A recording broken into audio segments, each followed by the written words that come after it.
I'm Emily Chang, and this is Bloomberg Technology. Coming up, Netflix CEO Reed Hastings sees trouble ahead in China.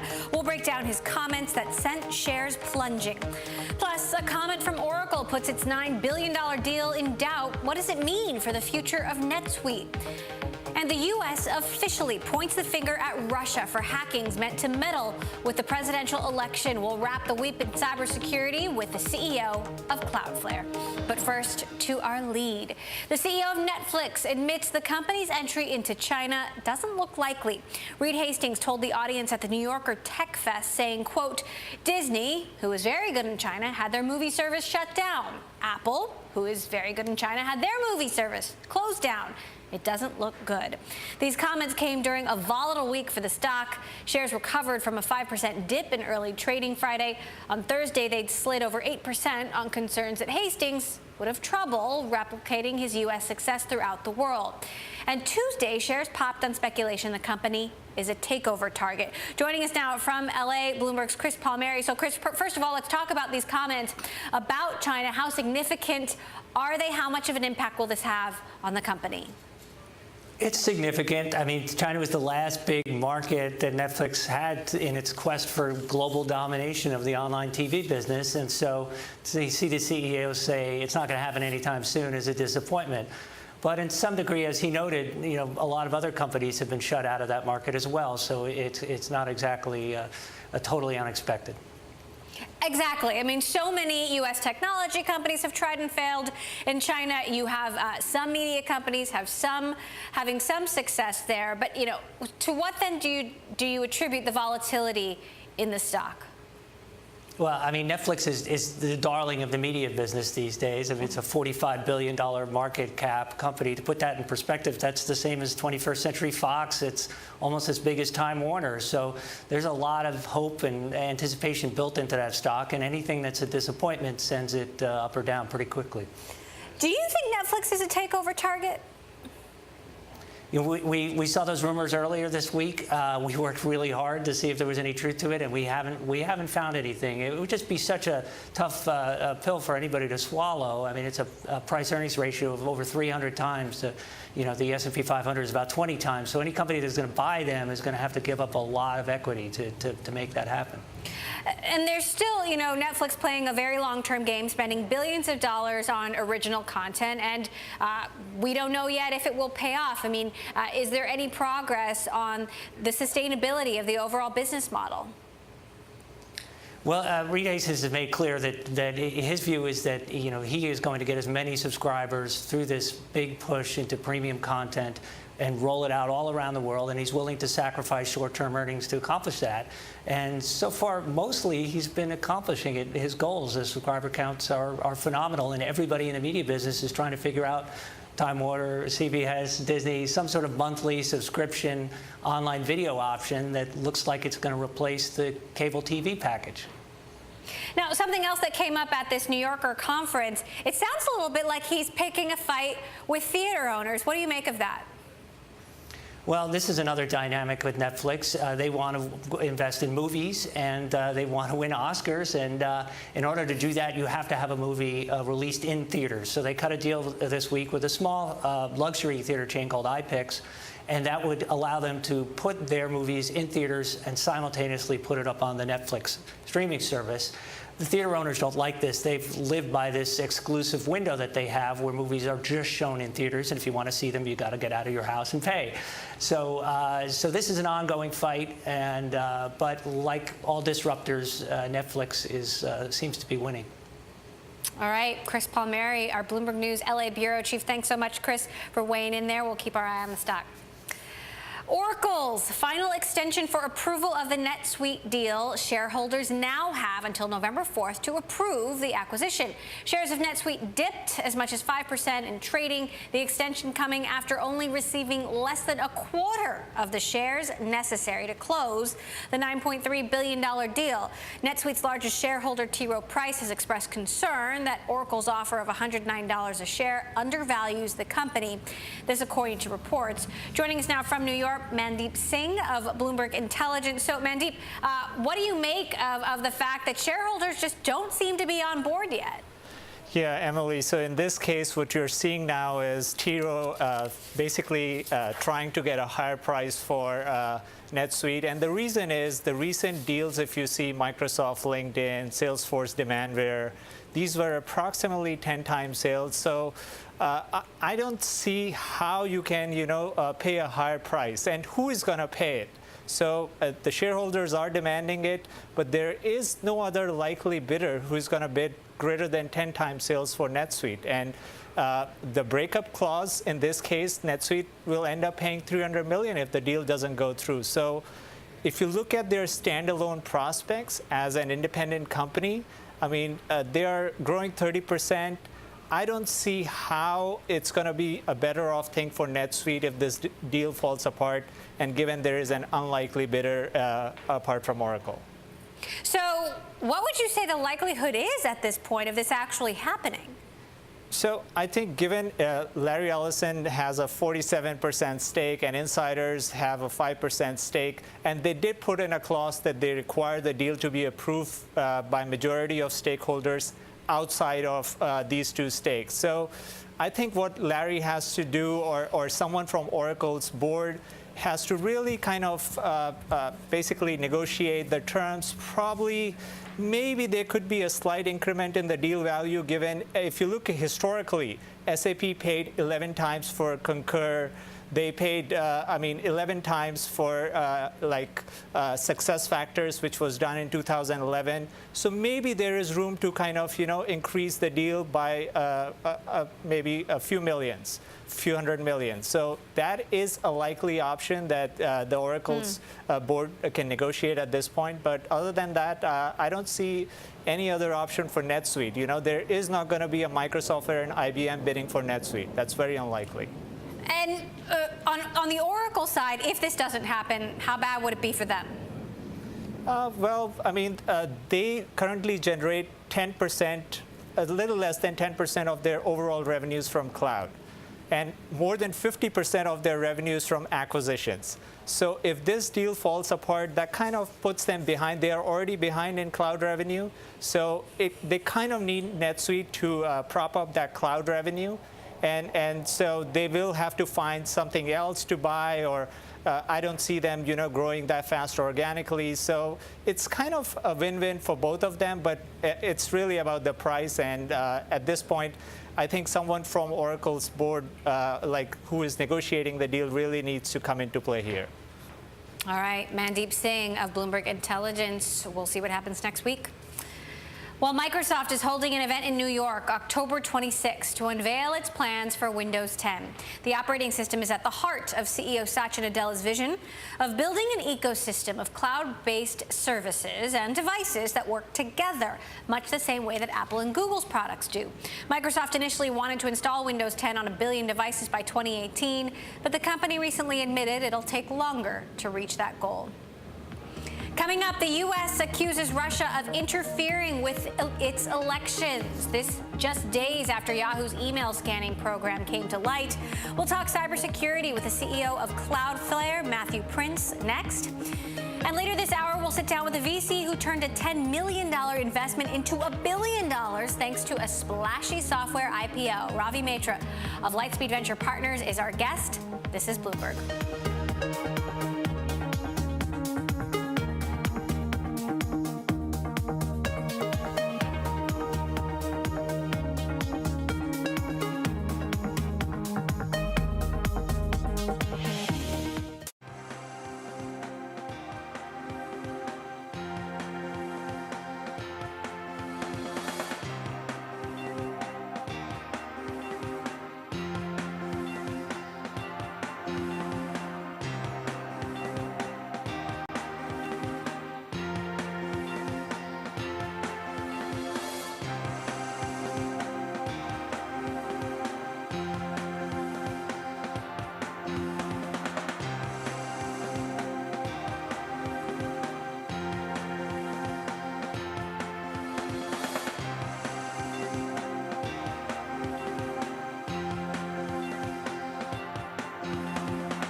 The U.S. saying for the first time that the Russian government has used hack attacks to interfere with the presidential election. The Office of the Director of National Intelligence and Department of Homeland Security said in a statement, these thefts and disclosures are intended to interfere with the U.S. election process. We believe, based on the scope and sensitivity of these efforts, that only Russia's senior-most officials could have authorized these activities. Officials wouldn't confirm if the Russian government has also targeted state election systems. These latest revelations come just days after Reuters reported that Yahoo secretly built a software program that would let the company scan all of its customers' incoming emails for specific information wanted by U.S. intelligence officials. Here now to help us break it all down, Cloudflare CEO Matthew Prince joins me here in the studio. Cloudflare helps content move across the internet, providing security and domain name server services. Matthew, thank you so much for joining us. Great to have you back here on the show. Thanks for having me. So you've been in discussions at the highest levels. Folks in Washington have invited you, along with Sheryl Sandberg and Tim Cook, to talk about where we draw the line between privacy and security. Where do you think we draw the line? Well, I think that, at Cloudflare, we think it's really critical to protect our customers from hacking, from any of the types of activities that, whether it's hacking from the Russian government or hacking from the U.S. government. And so, I think that our duty is to really protect our customers. And, I think that we still have to have a respect for what the law enforcement in Washington has to do, which is tackle the challenges of, basic criminals online, cyber criminals, ISIS and other terrorist groups. And so what I think has been really encouraging is that we've seen an increase in the amount of dialogue that's happening between Washington and technology companies, and that's encouraging. But is Washington overstepping their bounds? What do you make of this report from Reuters that Yahoo let the government scan emails? Well, I think that there's a lot of details that we still need on exactly what was going on there.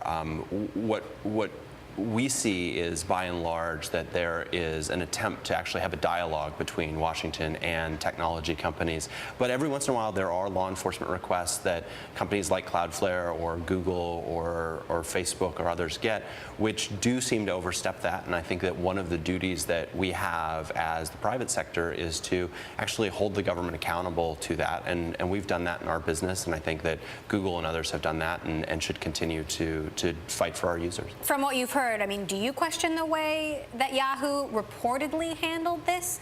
Or, did they make a difficult decision? It feels like a story which is developing. When initially the reports were that they were using their anti-spam systems to look for some sort of signature, that seemed less like that seemed something like they could do that wasn't nearly as much of a violation of their users' trust.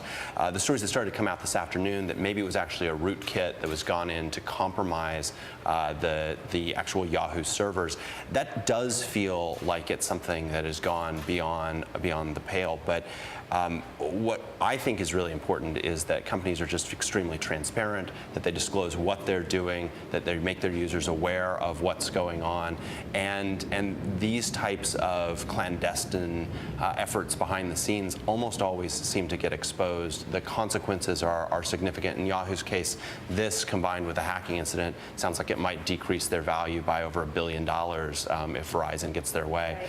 And there's that really puts a real cost on not taking cybersecurity seriously. That price change is a report from the New York Post that we have yet to confirm. You guys just launched 3 new features that will further increase the reach and speed of the encrypted web.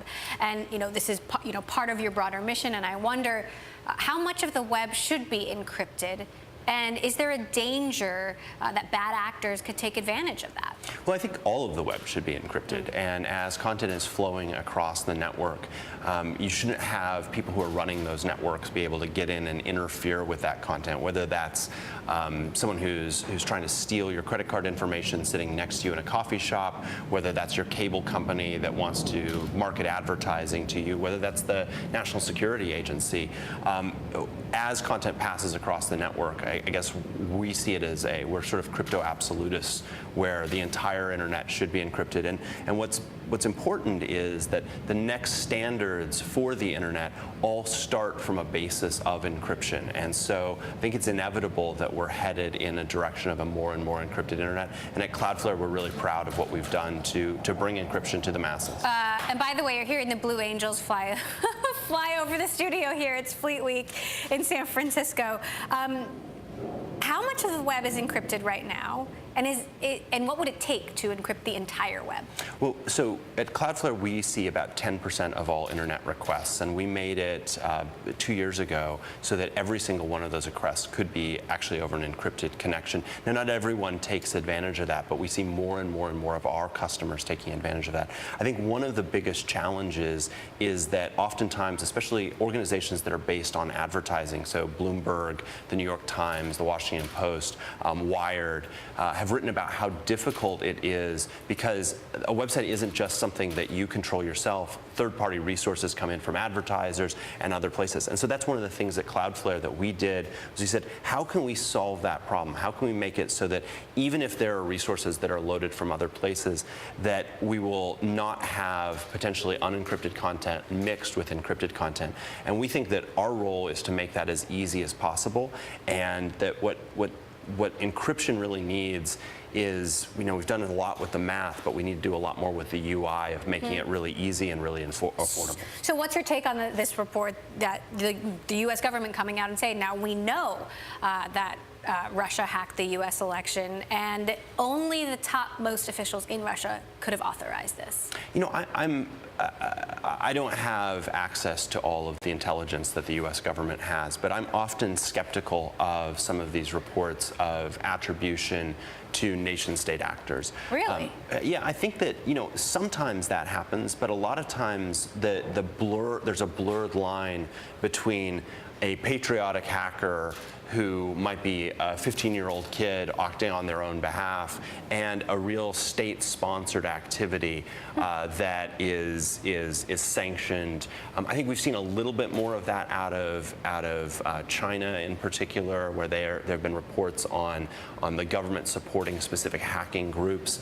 I think Russia has been, in our experience, a little bit more ad hoc. That doesn't mean that the government doesn't approve of what's happened. That doesn't mean that they might not have even co-opted this, but a lot of times, the damage that can be done by a really determined 15-year-old kid who wants to make a name for themselves is as much as what a nation-state actor can do on their own. Interesting. On that note, last question. We've been reporting about this Booz Allen employee that was assigned to the NSA and reportedly took a bunch of documents, classified documents.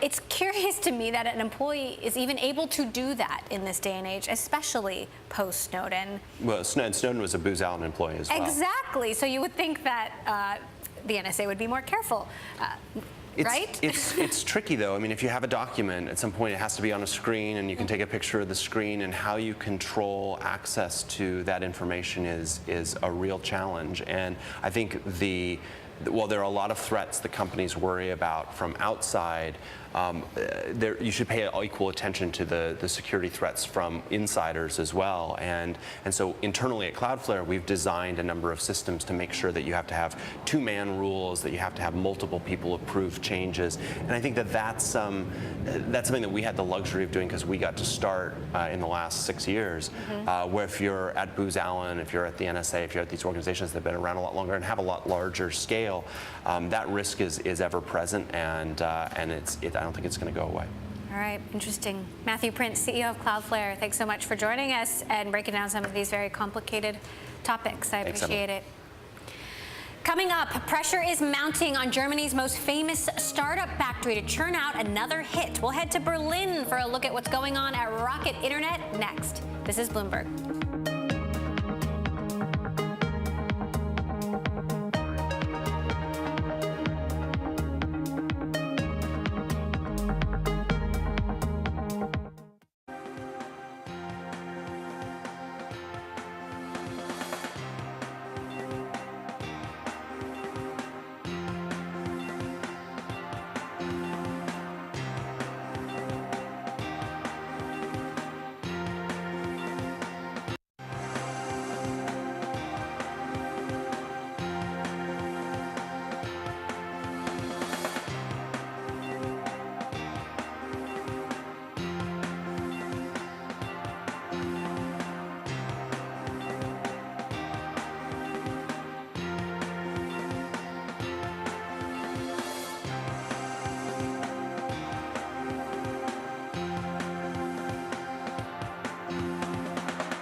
Rocket Internet is known for churning out copycat startups that follow U.S. companies. And while founder Oliver Samwer maintains the company's in great shape, investors have doubts. Bloomberg's Stefan Nicola has this report from Berlin. While Rocket and its charismatic CEO Oliver Samwer has had a huge early success with Zalando, now one of Europe's biggest fashion retailers, Samwer hasn't had many success recently. You know, he hasn't managed to pull off many exits or turn some of his other startups into profit machines. And that's why investors are starting to get a little impatient, and you can see that in the stock price, which has dropped about 50% since the company IPO'd in Frankfurt 2 years ago. Why is Rocket struggling to take off? Well, some of our sources have told us that Rocket is not compensating its key employees and startup founders with enough equity or shares, so that it has lost a lot of key people over the past years. Oliver Samwer has told us in an interview that he doesn't see the churn as a big problem, and he doesn't feel that it's unusually high. He says Rocket is in great shape with 1.7 billion euros in cash, a great network of 30,000 startup workers around the globe he can tap into, and still a lot of expertise building and ramping up companies. That said, he has also repeatedly said that it takes 6 to 9 years for an e-commerce startup to swing to profit, and he has promised that he will take 3 of his startups to profits by the end of next year. Now, Samwer will have to work hard in the next month to do that, to achieve that, and to prove his critics wrong. But he will also have to work hard to convince his investors to remain patient in the meantime. That was Bloomberg's Stefan Nicola in Berlin. Coming up, with a string of software IPOs getting good reception on Wall Street, is it time for other tech unicorns to take the plunge? We will discuss. And a reminder, check out our newly redesigned website covering all the latest developments in global tech from around the world. This is Bloomberg.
I'm Mark Crumpton. You're watching Bloomberg Technology. Let's begin with a check of first word news. Quinnipiac University's latest national election poll has Hillary Clinton ahead of Donald Trump by 5 percentage points. Clinton's 45 to 40% lead in the survey comes just 2 weeks after an earlier poll found she was neck and neck with Trump among likely voters. Libertarian Party candidate Gary Johnson has 6% of voters surveyed. The Green Party's Jill Stein has 3%. Republican presidential nominee Donald Trump is apologizing for lewd comments he made about women back in 2005. The Washington Post obtained a video of Trump and Billy Bush, then with Access Hollywood, on a bus. The tape includes audio of their conversation. In a statement, Trump said, quote, "Bill Clinton has said far worse to me on the golf course, not even close," end quote. Hillary Clinton's campaign tweeted, quote, "This is horrific. We cannot allow this man to become president." Hoping to lead by example, President Obama today used a return to his hometown of Chicago to cast an early ballot for the November election. He's been encouraging people in speeches and radio interviews to register and get to the polls. The president voted after attending a fundraiser for Democratic House candidates. Russia says it will veto a French-drafted UN resolution Saturday calling for a ceasefire in the Syrian city of Aleppo and the grounding of all aircraft, including Moscow's.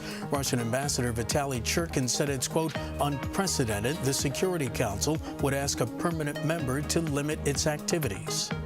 I cannot possibly see how we can let this resolution pass. I cannot possibly see. And to me, the most upsetting thing about it is that, as I say, there are other ways of doing it. Ambassador Churkin says the Security Council should instead support a proposal from the UN's Syria envoy, Staffan de Mistura. It calls for an al-Qaeda-linked group to leave Aleppo in exchange for a halt to Russian and Syrian government bombardment. U.S. Secretary of State John Kerry says Russia and Syria should face a war crimes investigation for their attacks on civilians. This is a targeted strategy to terrorize civilians and to kill anybody and everybody who is in the way of their military objectives. Secretary Kerry says Russia and Syria owe the world, quote, "more than an explanation about why they keep hitting hospitals." Meantime, Russia is weighing a potential return to former Soviet-era bases in Cuba and Vietnam. That's according to a defense official who told lawmakers in Moscow Friday the military will revisit the decision to withdraw from the two countries more than a decade ago.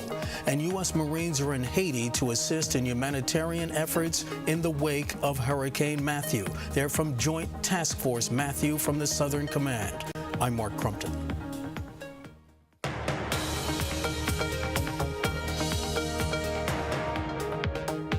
This is Bloomberg Technology. I'm Emily Chang. IPOs in the last 2 weeks have shown that appetite for tech listings is still alive and well, even if not for other industries.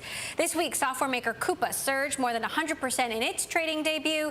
It raised more than $130 million after selling shares at the top of the market at range.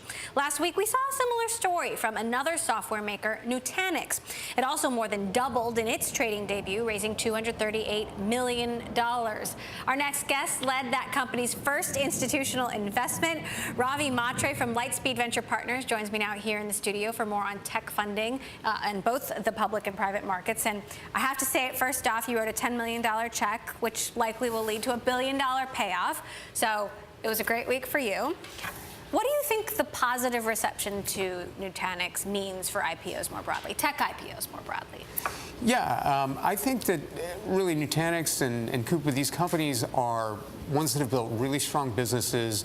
They really are heralding a new generation of technologies that businesses use to run their enterprises. And the market has really got an appetite to see these companies go public and invest in what they see as the future of computing technology for businesses. And Nutanix competes with Amazon, and you believe that Amazon only has a small piece of what's going to be That's $1 trillion exactly right. market. Explain this. Enterprise computing technology is a $1.5 trillion industry today. Amazon in 2015 did about $8 billion of services from their cloud computing business units. Their largest and fastest growing business unit, but we're talking about $8 billion out of $1.5 trillion. And so I feel like they've been a terrific evangelist and just overall educating people about the possibility of taking all of these physical boxes that live in companies' data centers and moving them into the cloud. And you can do that with simpler applications and websites. Companies like Nutanix are building platforms so that when you really have an industrial strength computing job, ERP application, or something that runs the books of an enterprise, and it really needs to be reliable and have a high service level, Nutanix is providing a platform that lets you put those kinds of things into the cloud. And now, shares are up now 138%. I get that a pop is nice. Yes. That's a big pop. And I wonder, you know, on the one sense, that means the company left a lot of money on the table.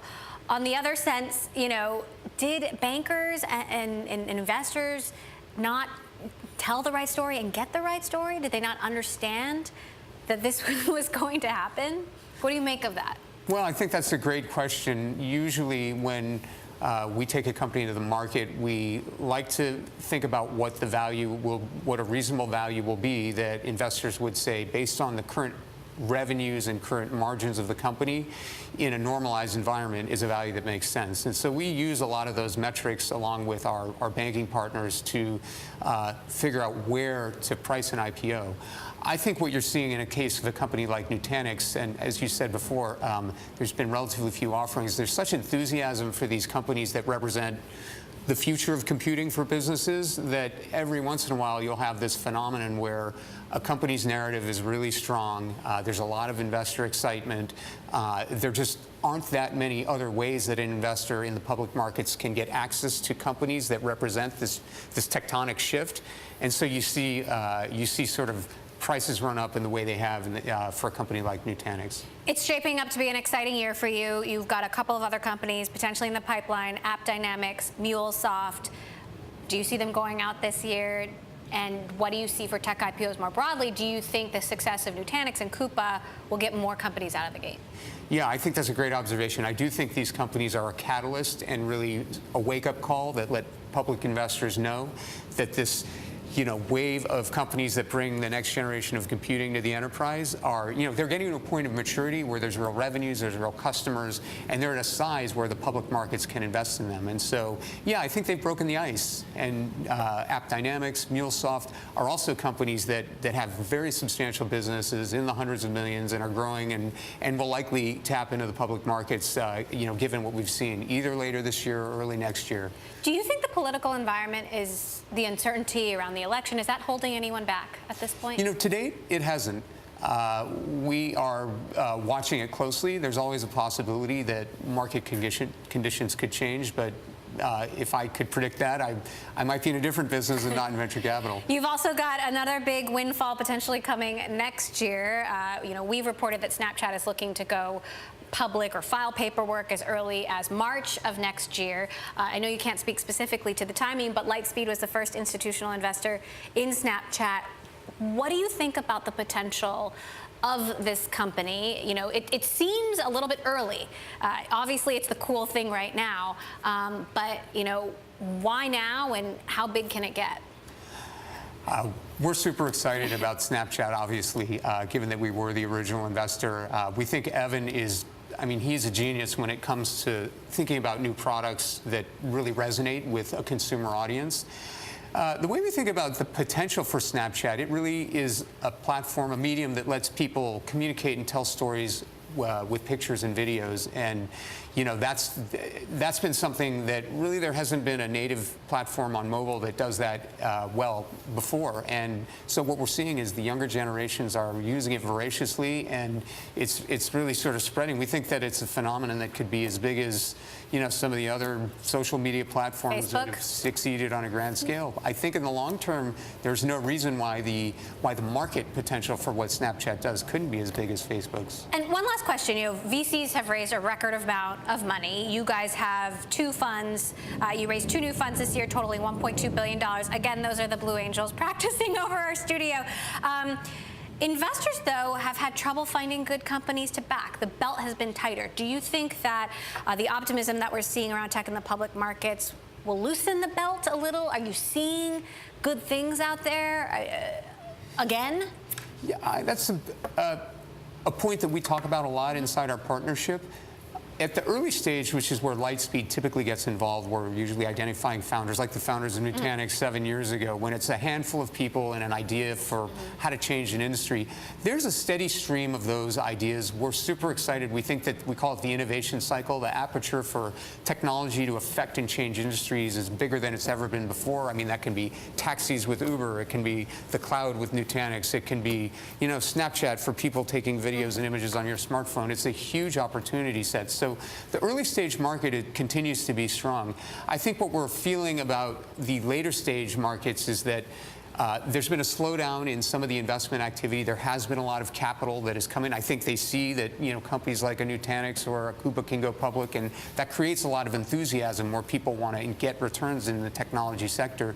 But we think over time that will also normalize, given that there's still a steady stream of these early opportunities. As they mature, they'll need more capital. And so, you know, our belief is that the capital that's flowing in will generally be able to get put to work in an effective way. All right. Ravi Matre, partner at Lightspeed Ventures and the first investor in Nutanix. Thank you so much for joining us. Thank you for having me on the show. Great to have you. Staying with Snapchat, the Wall Street Journal also adds that Snapchat may fetch a value of at least $25 billion in its IPO. Our Bloomberg Intelligence senior analyst, Jitendra Rawal, joins me now from the newsroom with more. Jitendra, you've been doing some work on the numbers that we have. How feasible is a $25 billion market cap for Snapchat? Well, firstly, if you look at the user growth, it has been robust. I mean, you're talking about more than 40% growth every single month for the last couple of months. So if you sort of marry that with the engagement they're getting from advertisers and the expectations they have for revenues, if they can crack about $1.3 billion of revenue next year, you apply Facebook's multiple to that, it is feasible mathematically. So how are they making money currently? Obviously, the majority of it is coming from advertising, but how?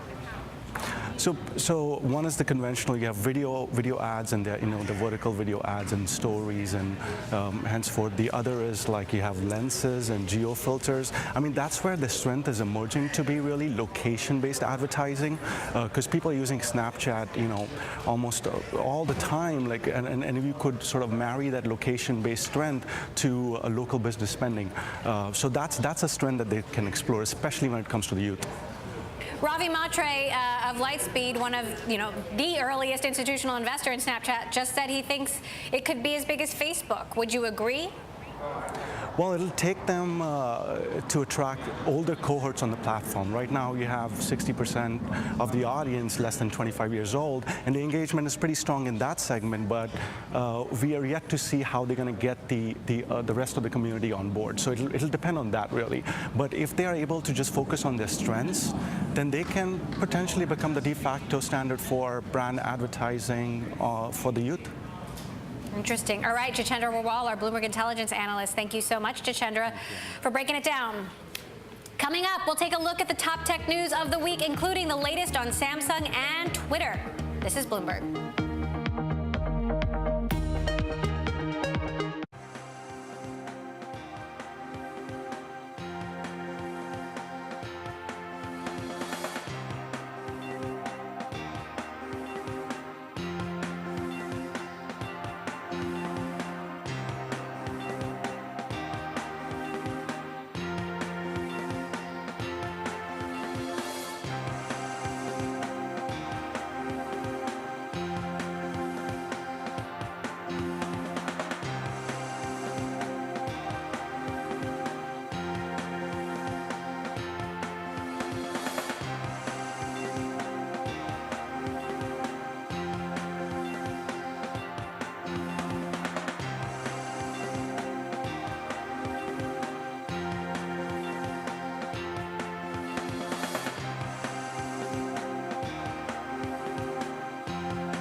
It was a busy week in tech, from Samsung seemingly on the rebound, with the company saying its earnings would grow in the third quarter despite the recall of its flagship Galaxy Note 7, to Twitter reeling from reports that its prospect for a takeover offer are dwindling, and everything in between. We've been talking about it all week long. It's been fascinating to watch. So here to recap the week in tech that was, Bloomberg Technology's Mark Gurman is with me here on the set. So Mark, let's start with Samsung. And obviously this Note 7 debacle has become much more serious than we thought initially. Where do we stand at this point? Well, it's actually kind of surprising. I thought we were past this. Samsung said they were going to come out with a replacement program. They came out with the replacement program at the end of last month, toward the end of September. But it really came together really quickly, we noticed. So within a 2-week period, they were already issuing new models, new software updates, but it didn't seem like they put the time in to really understand the problem. And here we are, only a few weeks later, and a Southwest flight was delayed earlier this week because someone claimed that their Note 7 exploded or was catching fire or getting, smoky before the flight.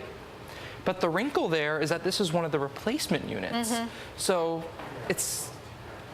What has Samsung said about this at this point? I mean, they haven't really said much. They still are saying they're investigating the problem. They're investigating if this was actually a replacement model, and they really haven't come out and admitted it yet. What about carriers? Carriers are investigating what they're going to be able to do with this phone in the future. It's really interesting to me. How are carriers going to test their phones in the future based on this problem? It really opens up the door to carriers putting more attention into the phones they're going to put under their brand. It's also interesting. It hasn't really affected shares that much. Investors don't seem too concerned. There's a lot of lock-in on the Android platform and the Samsung platform, storage of music, contacts, and such. And I think investors think Samsung's going to rebound whenever they come out with a big new phone. Shares are up. What about Google? I mean, Google obviously unveiling new phones this week. Apple just showed off just unveiled the new iPhone. So the competition is only getting more heated. Google should have taken more advantage of this situation, but of course, hindsight is 20/20. But they're partners as well, because Samsung is built on Android. Right, it's a fine line, but what I mean by that is the Google Pixel phone is very limited in terms of its launch scale. It's not out yet. The street date is October 20th, so 2 weeks from now, but it's only going to be a Verizon Wireless exclusive. It's going to be unlocked. If they really were anticipating Samsung's Note 7 problems blowing up even more, I feel like they would have put it out to more carriers around the world. Right now it's 6 countries, India coming in a few weeks after the 20th launch. So I think they would have made it a bit bigger of a deal if they knew this was going to happen to another Android OEM. All right, our Bloomberg tech reporters Sarah Fryer and Eric Newcomer also with me here on the set to continue going through what happened this week. It's not been a great week for Twitter, Sarah, and you've been reporting out that Disney and Google are now out of the running. They're not interested in bidding for Twitter, which leaves Salesforce on the table. Where are we now? Now we are just waiting to see if these bids actually come in. Twitter's definitely... Is it just one bid we're waiting for from Salesforce, or are there others? There have been conflicting reports. CNBC reported today that there may still be multiple bidders. Rico's been reporting that people are dropping out. We've heard mixed messages from Benioff just publicly speaking about whether he likes Twitter or not. He's been very coy. Mark Benioff, the CEO of Salesforce. Yes. And really, what this week represents is 1 year since Jack Dorsey took over at Twitter.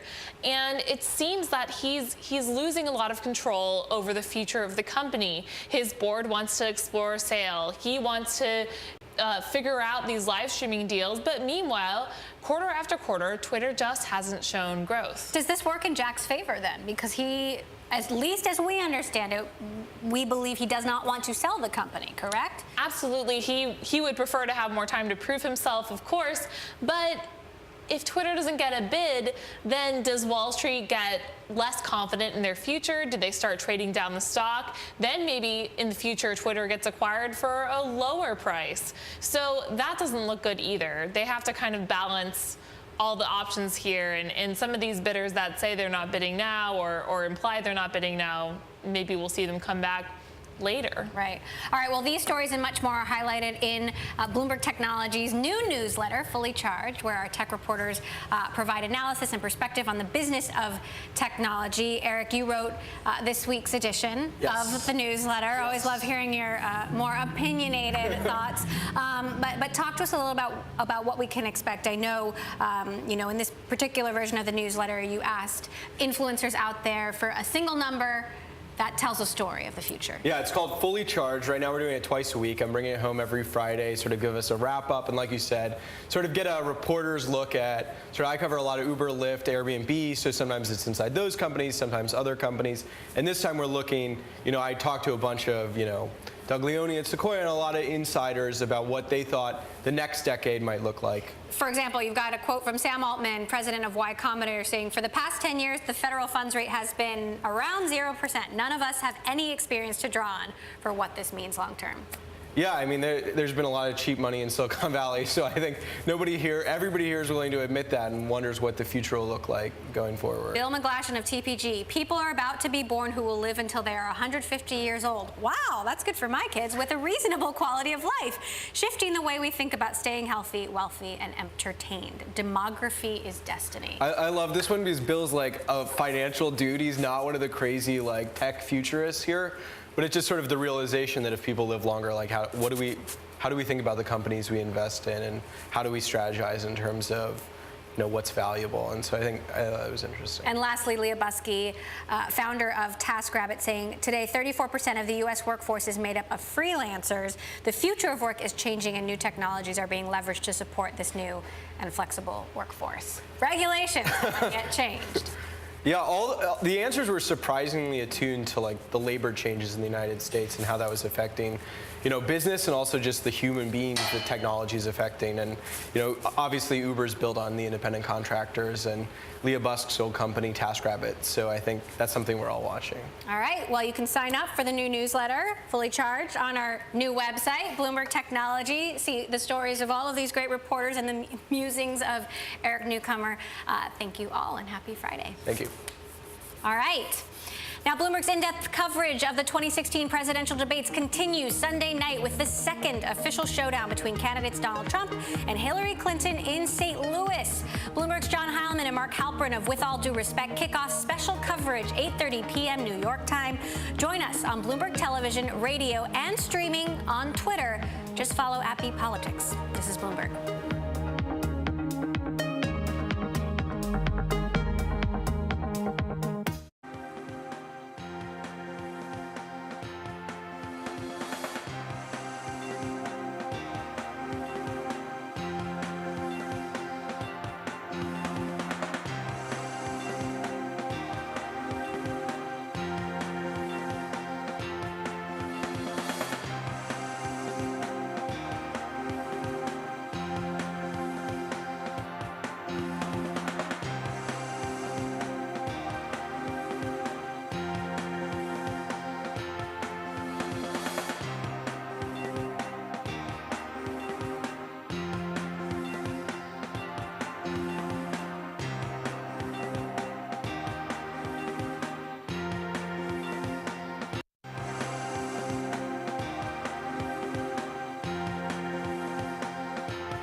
right, we've got some breaking news now. New developments in this Samsung recall. Bloomberg now reporting that AT&T is considering stopping all sales of the replacement Samsung Galaxy Note 7s over concerns about safety. As we know, as Mark Gurman just reported, there was a replacement phone that started smoking on a Southwest plane. That plane had to be evacuated. This is a very significant development if carriers start deserting Samsung and dropping these Note 7 smartphones. Again, you just heard Mark talk about how Samsung hasn't said very much about this, so we're still waiting for some explanations. But again, AT&T considering stopping all sales and replacements of the Galaxy Note 7. They will offer alternative smartphones. We'll have to see if indeed AT&T does this and if other carriers follow. Now to another story we are following. A patent battle between Apple and Samsung has made its way to the U.S. Supreme Court. Apple is claiming financial damages from Samsung for allegedly violating the iPhone maker's design patents. A ruling from the Supreme Court could put a final dollar amount on what those damages are worth. Earlier, a federal appeals court upheld an award of $399 million in damages against Samsung. Assigning value to design work is an issue the tech industry is increasingly interested in as the smartphone market matures and customers become more price sensitive. Arguments will be heard on Monday. And that does it for this edition of Bloomberg Technology. Monday, we are talking to Twitter co-founder, now Jelly CEO, Biz Stone. And a reminder, check out our new website for everything you need to know from around the world in tech, powered by our 12 international bureaus, bloomberg.com/technology. Have a wonderful weekend.